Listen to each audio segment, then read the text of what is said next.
हे पाहून तुम्हाला वाटेल हा एखादा मोबाईल टॉवर आहे किंवा एखादा मचान, पण तसं नाहीये. हे आहे जलजीवन मिशन अंतर्गत उभारण्यात आलेल्या जलकुंभाचे खांब आणि गेली 2 वर्ष हे खांब अशाच अवस्थेत उभे आहेत.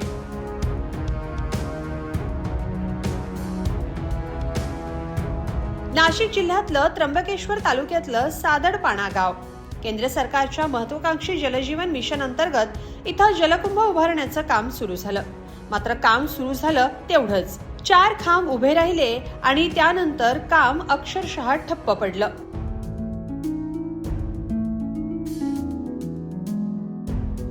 दोन वर्षांपासून या ठिकाणी केवळ 4 खांब उभे आहेत.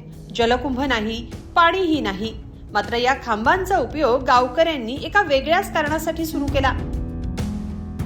गावात मोबाईल नेटवर्कची समस्या असल्यानं तरुणांनी या खांबावर चक्क झोपडी उभारली आहे. मोबाईलची रेंज मिळावी म्हणून अनेक जण या उंच खांबावर जाऊन महत्त्वाचा निरोप किंवा कुणाशी बोलायचं असल्यास फोन करतात.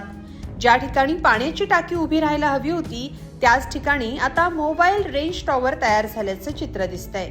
एकीकडे हर घर जल अशी घोषणा करत राज्यातील ग्रामीण भागात पिण्याचे शुद्ध पाणी पुरवणाऱ्या जलजीवन मिशन योजनेचे सत्ताधाऱ्यांकडून गोडवे गायले जात असले तरी त्याचे वास्तव मात्र भयानक आणि विदारक आहे.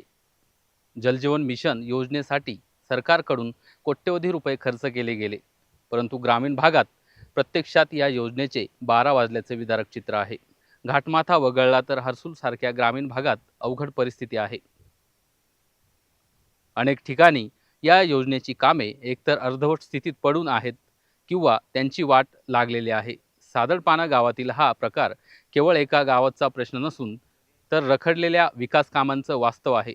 संबंधित विभाग आता तरी या जलकुंभाचं काम पूर्ण करून ग्रामस्थांना दिलासा देणार का, हे पाहणं महत्त्वाचं ठरणार आहे. लोकमत ॲग्रोसाठी गोकुळ पवार, त्र्यंबकेश्वर.